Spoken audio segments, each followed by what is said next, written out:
let's go back to Japan a little bit. I want to learn about Japan. Like, I love Japan is my favorite country. Like, a must-love country. I love this country. I'm not just a weeb. I also love like their architecture, their way to live, like their philosophies. Some stuff that I dislike. Like, I'm not like a fucking like I understand the reality as well, you know. But yeah, let's see some.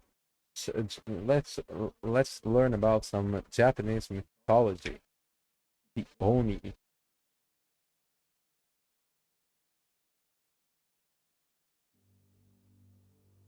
It's been a while since we last explored any Japanese folklore, and today we'll be taking a look at one of the most iconic figures, the Oni.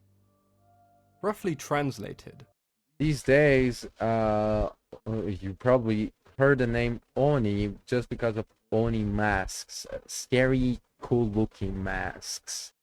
Like, but Oni is basically a demon, but like a demon, more a devil, you know, like more of a devil, but a demon, you know. Oni means ogre or demon, and they have a large overbearing figure, much taller than any man. The appearance of the Oni is something that does vary. They are most commonly shown with red or blue skin, with two horns and fang-like tusks. Their appearance is not too different from that of an ogre. The number of horns, eyes and fingers, along with skin colour, is something that does constantly change depending on the story. Their clothing, as you would expect from a giant ogre-like creature, is quite primitive, only wearing the pelts and hides of beasts they have slain. Their size would suggest that they have immense strength, and the Oni are extremely dangerous demons. Wherever they go, disease and disaster spreads and follows.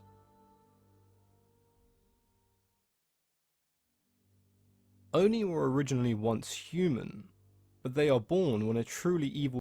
These are the masks that like you probably heard the name of. Oni masks look absolutely insane. They look so cool. human dies. They are then sent to one of the many Buddhist hells, where they have truly Oh evil. wait. Oni were originally once human, but they are born when a truly evil human dies. They are then sent to one of the many Buddhist hells, where they eventually transform into an Oni. They were the servants of the great Lord Emna, ruler of Hell. Wielding huge iron clubs, they would destroy and crush any human that crossed their path for fun. The Oni were responsible for punishing those who were considered evil enough to be reborn into a demon, similar to themselves. Their techniques of torture included crushing bones and peeling off the skin of their victims.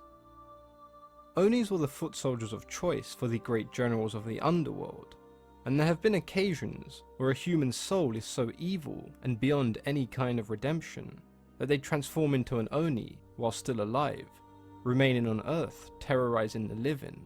These Oni are the most commonly referred to in the stories, as they were considered to be the most dangerous. Originally the word Oni was used in Chinese folklore, and even some Buddhist teachings. It was used to refer to ghosts, spirits and monsters, and it was commonly used in Chinese to refer to a ghost. The same could be said in early Japanese folklore. Before spirits had been individually categorized, Oni referred to any supernatural being. As spirits became more defined, the definition for Oni became much more narrow, referring to a specific kind of ogre-like demon.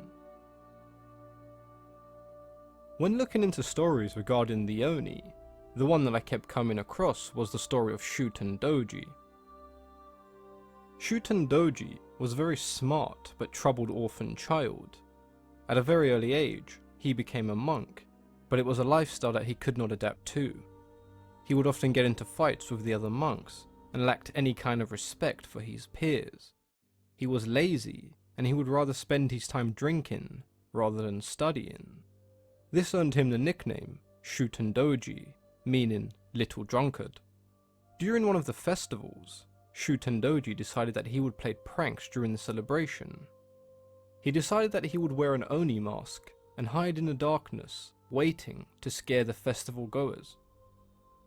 When the festival was over, He attempted to take off the mask, but he could not, as it had fused itself to his face. When he looked for help, everyone he asked refused, mocking him and reminding him what type of person he had been to them. He was full of anger, and his heart began to resemble that of an Oni. He left the monastery and fled to the mountains where he would live as a hermit. Now alone in solitude, his hatred and anger towards the world only grew each day. He began to embrace wickedness and cruelty, studying black magic. He would kidnap young men and women who crossed his path, taking them back to his lair, drinking their blood and devouring their organs. With each passing year, he grew stronger and more violent. He had earned the reputation of true evil, and other wicked individuals flocked to him. It wasn't long before Shuten Dōji had amassed a small army of demons. His army grew large enough that it attracted the attention of the emperor, who could no longer allow his people to be ravaged. He ordered his most powerful warrior, Reiko, to climb the mountain and bring back the head of Shuten Dōji. Reiko and his men made their way to the castle of Shuten Dōji, where they came across the army of demons drinking sake. They managed to poison the sake, and the Oni fell into a drunken slumber. The sleeping Oni were slain one by one. When they finally reached Shuten Dōji, Reiko swung his sword and sliced off the head of the demon. But Shuten Dōji had grown so strong that he was not killed. His head continued attempting to bite Reiko and his men. The head was taken somewhere where no one could find it, and buried where it could no longer cause any more trouble. The Oni were terrifying figures, and some of the most deadly in Japanese folklore, but over the years they've gone through a transformation. They are now seen as somewhat of a good luck charm, with Oni masks being used to scare away evil spirits. I hope you guys enjoyed the video. If you did, then feel free to give it a thumbs up. This is actually great. I didn't know this much about Onis.